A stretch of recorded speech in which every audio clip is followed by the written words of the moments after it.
masuk.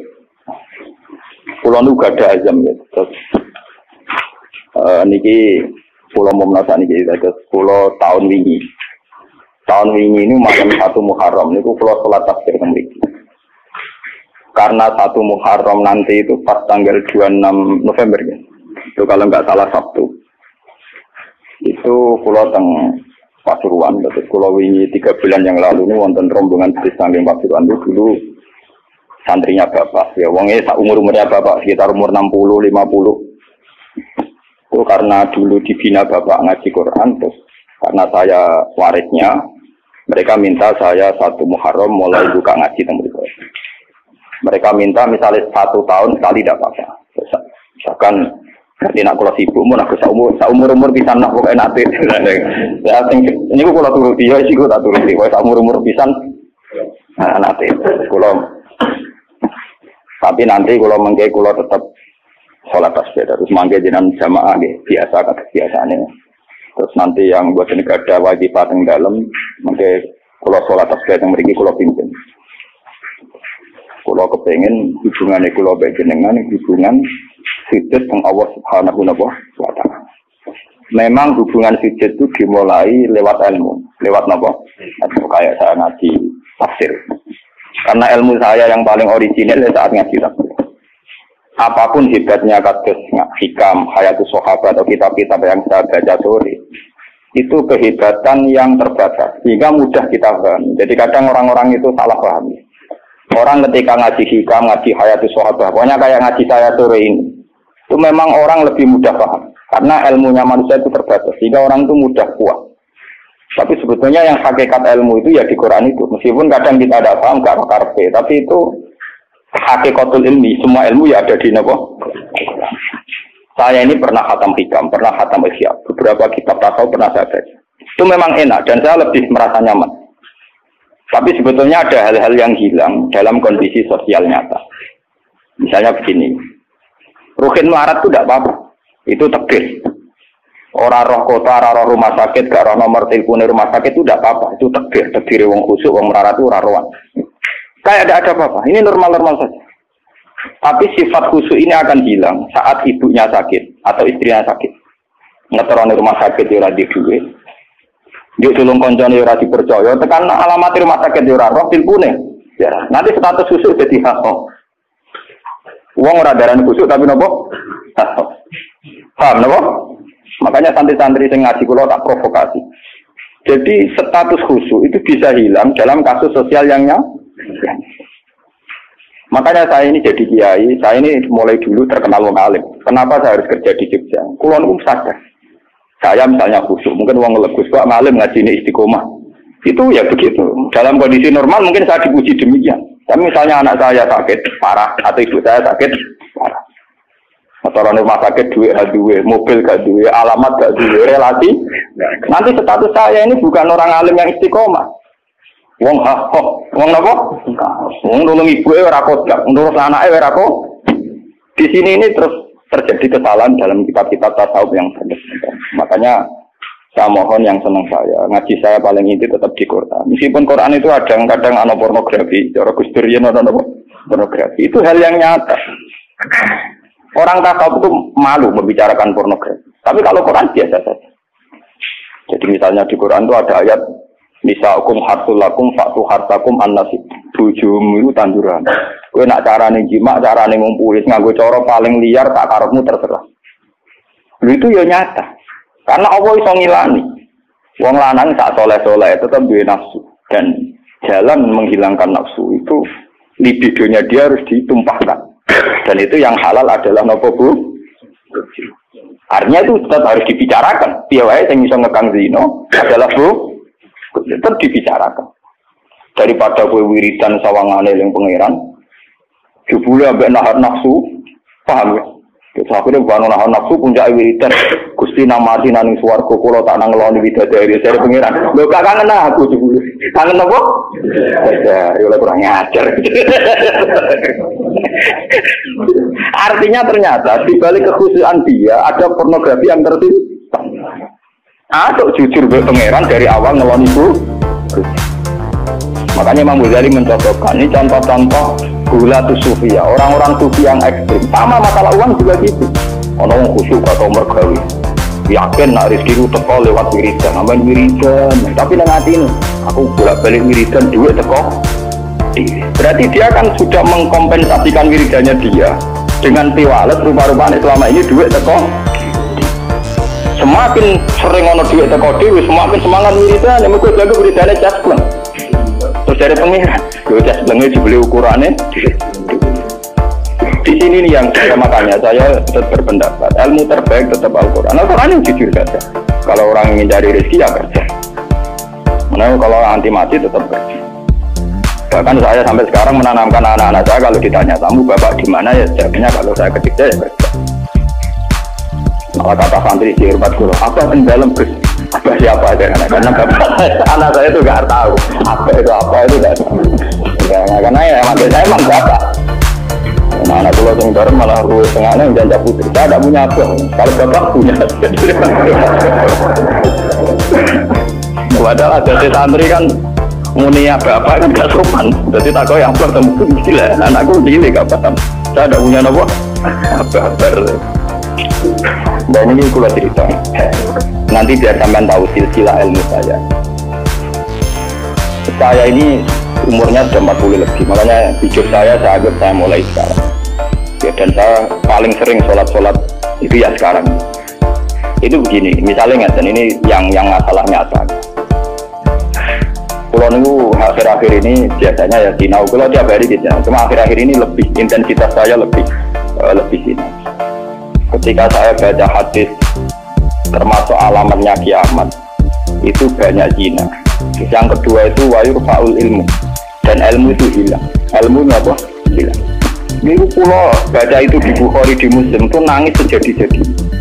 Pulau berilim hadis itu nangis dan saya takut anak-anak saya nanti, anak cucu kita nanti akan mengalami masa kebodohan masal. Kebodohan masal misalnya gini ya, nanti kalau ulama tidak cerewet hadis pulau, tidak mau ngomong hukum, itu nanti uang kuala balik. Jadi misalnya begini, ini saya ngomong di mana-mana, pertama sama santri-santri saya ngomong di mana. Dalam kasus maksiat itu ya ada etika. Misalnya orang yang di niklap atau orang yang misalnya yang order orang nakal itu juga ada aturannya. Misalnya Rukin daftar dulu ya Rukin yang dapat dulu. Setelah itu Mustafa, setelah itu Mas Tri. Nanti yang gelem antri namanya anak baik. Rukin itu anak baik karena mau nopo antri. Nanti yang transaksi dan bayar namanya anak baik. Mereka ini yo hasil zina yo bayar namanya anak baik. Khawatirku nanti kalau ilmu itu sudah hilang, nanti kemaksiatan sudah ada. Sehingga orang buat dilema anak baik, dia tetap zina tapi dilema anak baik karena dia zinanya ya bayar ya mau antri. Paham ya? Orang melihat konser yang pornografi, yang mempertontonkan aurat. Kalau masuknya pakai tiket, namanya penonton baik. Tapi kalau munggah-munggah ribu gak ada tiket, penonton jelek. Padahal cara Allah sama jelek nggak berkedelok porno. Paham? Lu boten ilmu itu pasti nanti hilang. Dan itu yang pasti dimaksud Rasulullah wa yurfa'ul ilmu. Ilmu itu nanti hilang oleh etika sosial. Meskipun dalam etika itu terjadi kebobrokan agama. Itu yang paling saya takut. Nanti itu kebaikan itu dalam keburukan. Jadi tadi orang nonton konten pornografi asal kamu bayar dia ke penonton baik. Kamu nonton kok ngaruh ben bayar terus tengok penonton tuh baik sekali. Wadah delok ngiler perkara pornografi. Tapi karena dia bayar dan anteng dianggap penonton baik. Karena dia dilem orang baik dia tidak pernah introspeksi kalau perilakunya salah. Paham ya? Nanti itu pasti maksudnya Rasul itu begitu. Itu di cara-cara ada, tapi saya memahami begitu. Nanti pasti hilang. Makanya saya bersumpah sampai saya mati pun saya akan ngomong ilmu. Meskipun orang kayak saya itu tidak populer. Saya itu sering dikritik sama teman-teman saya hina dari pidato. Gus ini apa jenara gelem pidato? Nggak jadi kalau pidato gak pede. Nanti nuntut ngomong kulo.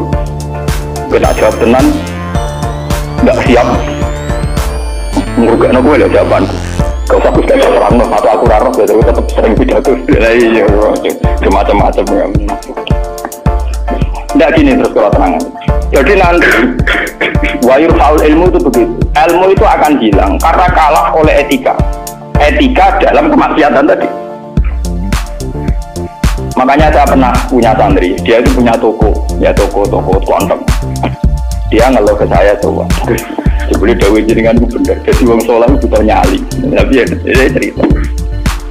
Pegawai negeri PNS itu kan punya gaji tetap, paham ya? Gaji nomor rasa tersinggung, biasa wah itu. Anggapnya mau mengarpe pangeran beda gitu. Untuk lagi ada modal lopor. Butuh apa? Ini satu murah. Dia itu punya toko kok. Jadi gue pegawai PNS ada bulan 3 juta, gue dia dikit. Terus itu lah. Uangnya rokan gue secara teori santri yo. Buka aurat jenenge ro. Tapi tak belajar aku bayar. Jadi aku pembeli yang baik. Nah contoh ya rokan kautan ketat tapi pembeli yang baik. Mergo mbak. Kalau ditodok soleh begini yang musola itu betul tapi tak belajar. Nah jadi melayani kan. Pembeli yang tidak uang kan saya proses uang kok itu gua masuk be uang soleh jadi kalau itu uang soleh mantap loh ini uang rapati soleh ini no maksudnya rapati soleh perkara aurat itu perkara PNS itu perkara nopo aurat itu kan salah paham masih protes PNS ini gua mau tuh pengurus masjid dia sumbangan wong sing terkenal korupsi atau terindikasi korupsi nyumbang 10 juta. Yang tukang etika. Mulai gegere gak karuan. Akhirnya pengurus masjid terbiasa nganggep itu orang baik. Mereka nyumbang 10 juta. Yang tukang etika nyumbang itu ya termasuk ilmu itu paham. Nanti itu zaman ngono iku. Mulane kula nu saniki kulon sering untungnya kulon terkenal ngalim, macam hikmah gede. Ini bukan urusan sombong, hikmah gede. Nak ngomong jangan sing rungokno. Karena pendapat saya itu tidak populer. Mau kalau rata terkenal ngalim, lu orang misalnya ke saya semua. Karena pendapat saya ada, kenapa? Tidak populer saya ada. Bang saya pernah pengajian di rumah saya sendiri pas muludan. Mungkin ada sebagai jamaah sini yang ikut. Orang tetangga saya rata-rata di rumah saya. Tapi yang kalau di acara tak omong. Wah, acara ini Gus Pak gak rawuh gak enak. Ini Gus Pak nak diundang dia teko. Pokoknya dia nak sing undangan ram bayar itu teko. Tapi nanti bayar dia ram teko lawat itu. Tak omong. Wah, aku nak di acara. Nanti nganggur dia teko nak orang rapuh. Pokoknya nanti demi anak bujuni ram teko malah aku. Ini ajaranku. Kamu saking kepengen gue gak gue masalah.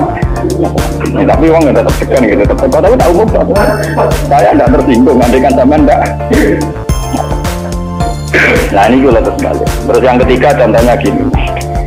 Kiai ku kasus kulo itu lebih nyai 5 tahun, bapak 2000. Pun manggal tenan, cara railing Quran manggal. Masyarakat yang anaknya setengah idiot atau yang dianggap gak pati pinter itu di pondokno. Nating iki udah bagus. Wong ngoten niku kadang yo nganti camat mantan camat. Ini kulo gitu mangkulon termasuk kiai menteri kiai gede, camat-camat lagi do temen. Gus kulo niku dia anak. Problemnya itu dia hiperaktif, ngeten-ngeten. Anak padahal kakaknya di UGM gini-gini. Tuh coba yang itu supaya mondok di sini gini-gini. Ya sudah begitu. Untung kalau termasuk kiai yang rapati butuh duit, rapati butuh biasa. Memang tak pisau ya, tak maki-maki nek kowe kan. Lalu Cuna setelah itu tidak kasil mondok di saya karena tak maki-maki. Itu yang beberapa hari. Uang sing ngomong itu uang melarat. Ya orang melarat tidak camat. Munggo rawat. Mungkin melarat itu tak bisa, melarat ya gitu. Anak yang baik karena dapat prestasi di sekolah umum, yang tidak baik di pondok. Wah nyorok Gusti kula ini wong juga kalau tidak bisa ilang ini terus budi kan etika keulamaan kan bisa wong melarat ora oleh. Aku kok oleh. Jadi nak misoi ora oleh. Aku kok nopo. Oke kok misoi nopo. Jadi ono. Setelah itu yang menyelamatkan hati saya itu satu, yaitu tadi. Kenapa di Al-Quran diulang-ulang innalladzina amanu wa amilus. Jadi sebetulnya begini, ini yang peringatan ya bagi teman-teman yang mungkin di sini ada PNS, ada orang-orang yang biasa punya selera elit. Cobalah Quran ini dihidupkan lagi amanu wa amilus sholihat. Dalam dari Quran pokoknya yang baik itu ngamal soleh. Jadi misalnya saya sebagai orang alim di Pondok Irukin, dia sudah misalnya idiot, melarat, aneh-aneh. Di Pondok Imasri, melarat, aneh-aneh. Pondok Mustafa selamat gak pahaman. Kalau dalam teori pendidikan modern di mana butuh bibit unggulan, ini itu nggak masuk semua. Karena sudah ada bayar, idiot, ngawur, aneh-aneh gitu. Itu kan repot. Wah, itu kan repot. Jadi kamane santri kok Mustafa yang ini, wes ora tau salam tempel lah kok kiai ini ra salat kopiah. Kiai ora salat apa? Kopiah. Memang dene mesti gak trimo deh, napa? Gue kiai ora salat apa? Kopiah. Misale tak turuti salat kopiah, ora badi apa dia karep kiai ku ideal. Ngaku karpe deh. Padahal kiai ini susu rapat dia kopi harus gak pernah mereka ngurusin dia ini terus kelaparan. Nah ini contoh. Nanti suatu saat ada era sekarang juga mulai sekolahan yang hebat adalah sekolahan yang luar biasa dengan makna santrinya IQ-nya bagus, siswanya IQ-nya bagus, pola sosialnya bagus, pembayarannya nomor penting gini bu, pembayarannya Nah terus akhirnya pondok-pondok pesantren kan kedua bayarnya bagus, kotanya ada bagus, perilakunya tidak bagus. Lu mau aku ora disangoni pangeran, wa amilu sholihat, ngurmat rohenu amilu sholihat, ngurmat Mustafa ya amilu, wes ora urip, wes ora dadi wong. Tapi karena saya punya semangat sarane Quran penting aku amilu, ya sudah Allah menitipkan ngamal saya lewat ngurmat mastri, lewat ngurmat rutin. Ya sudah selesai. Masalahnya terus nopo? Nah, kalau suwun sing ngaji kula, semangat kenapa Quran ulang-ulang wa amila sholihan, diulang-ulang wa amil sholihat. Penting dalam hidup itu amilus. Kula pernah ini cerita nyata. Saya pernah lihat TV sama ulama-ulama yang kayak saya, artinya tipikalnya ya kayak saya, orangnya alim terus ya ikhlas. Cocok-cocokan kan. Jadi kiai lah ya tahu grup modal yang alimnya tak kula, yang alim tenan. Ya putrane kiai gede. Ya model kiai ini kan buka kertu. Tenan mata bui kisahnya. Wong ini ngaji wong tua-tua. Dene aku kan wong ijo Islam. Tahu tak kok. Mendingan nak dulu SPC nopo menteri nopo sing teng TV wong kok mulyane ngono. Buka lawang ora tau kok menteri. Terus pokoke mulyane kok ngono. Wis ngono darani pahlawan. Misalnya ngurumusno ekonomi, ono pertumbuhan apa? Jadi harus tahu iri tak orang. Ini sih orang ngomong gue pulang tak kau jadi. Waktu lama ya itu kan. Lagu orang pulau yang ngalim kan gak wajib sungkan dong bodoh nopo ngalim deh. Kalau takut. Loh, jenengan nggak bisa takut. Salah ya jenengan nggak bisa takut. Jenengan cerita awal jenengan ini kok tak jawab. Dia cerita. Kalau harus memang kulo nu sing ikhlas istiqomah mulang masyarakat rakyat dihormati. Ono wis digaji. Gajine presiden yo dhuwur, gajine menteri yo dhuwur, gajine bupati. Nang ngamal darane ngamale dhek. Ini padahal tugas e. Ngamal tenan nak kita, kedur ora ono sing tapi ora ono iki. Wah, waktu buka dhewe tak mlebu dhewe. Taruh saya gagakno. Oh, juga piru rusak kok dadakno. Aduh, harus digawakno. Kayaknya mungkin lah rusak itu pengutak. Cerita dari proses gimana kenyataan ini nopo. Terus baru dia cerita. Saya izin aja, izin cuma mantap. Karena latar belakang saya kan kayak Quran, saya sudah pernah punya perasaan untuk bunuh dia. Artinya saya lebih terbiasa ikhlas. Orang pun random, aku muni ikhlas kan lebih baik dibanding dia kan jurah etis. Wah, apa? Lho ini kita nyata bener sampean mangkel itu di kiai bener. Nane kira satu di kiai urip. Nara bate buat kiai wis modern banget. Akhirnya gue latih. Saya itu ya ada orang sempurna. Cuma kalau sakit nggak dia awak gue biasa nih. Cuti ke sekolah. Kulon mulai alit sebagai orang mukmin itu pengiran kulon itu Allah Subhanahu Wa Taala itu juga ada apa? Ya kalau pengiran kulon Allah, paribatane kulon itu nulung semut sing kebulet, utawa nulung anak pitik sing kebulet teng jero pawon sing gak ono wong. Ini kulo ngrasa ibadah. Mergo ngamal kula disisi ya Gusti Allah. Ana wong melarat gak iso mangan. Terus kula kei dhuwit 5.000 kelar mangan. Niku kula nggih ngrasa ibadah, mergo sing biji kula Allah lan Kalau mereka yang misi kan wartawan. Saya ini seorang mukmin, yang Tuhan saya itu Allah bukan wartawan. Oh ini kok cocok ke kuat jadi kepengen berarti mau tapi kalau memang tunggu, kalau Enggak, artinya kenapa kiai-kiai itu bangga dengan amal-amal yang kecil, kadang mengekei santri melarat rantau wesel, kadang mengekei itu karena iman sama aturan dasar fama ya amal mitqala dzarratin khairan yarah wa ma ya amal mitqala dzarratin syarran yarah. Kecil apapun Anda amal dinilai Allah. Ini penting kalau aturakan. Nanti ada wilayatul jahli, ada kebodohan apa masal, di mana orang yang rapat tentang ketahanan pangan karena dihadiri menteri dan tetap-tetapnya, orang itu dianggap berprestasi karena mempertahankan pangan, kuota pangan cukup, bulog cukup. Padahal hakikat yang mempertahankan pangan itu siapa coba kalau per individu? Ada tukang becak miskin, dia hari itu tidak bisa makan, ditolong sama tukang becak diutangi 20.000, anak istrinya jadi apa? Dan di mata Allah yang menjaga nyawa tukang becak ini adalah temannya tukang, bukan pejabat-pejabat yang rapat di hotel berbintang. Meskipun saya ngakui fungsi mereka, tapi kalau saya disuruh ngakui fungsi mereka juga harus mengakui fungsi sosial yang dilakukan rakyat. Saya pernah juga diperut, apa jenis ada alur fungsi menteri? Lalu aku belum ngakoni kono, kudu ngakoni adil, orang aku ngakoni kono ora, lah kok penak? Kalau sama-sama kita beretika, kalau saya ngakui fungsi mereka juga harus ngakui fungsi kita. Makanya saya itu kalau melihat petani di sawah, dan itu sebagian anak-anaknya mondok di sawah, itu kalau saya nyeritani mas, Pak, yang rapat-rapat ketahanan pangan di hotel-hotel itu hanya rapat ketahanan pangan. Sampai sebagai petani yang tulen, itu yang hakikat mewujudkan sampai jangan kecil hati, saya dan di mata Allah Andalah yang mempertahankan pangan. Karena Anda belum jadi petani. Jadi itu banyak santri-santri wali murid yang bangga dengan saya. Wah, namun berarti kalau wong komiyo wong top udah menteri pertanian.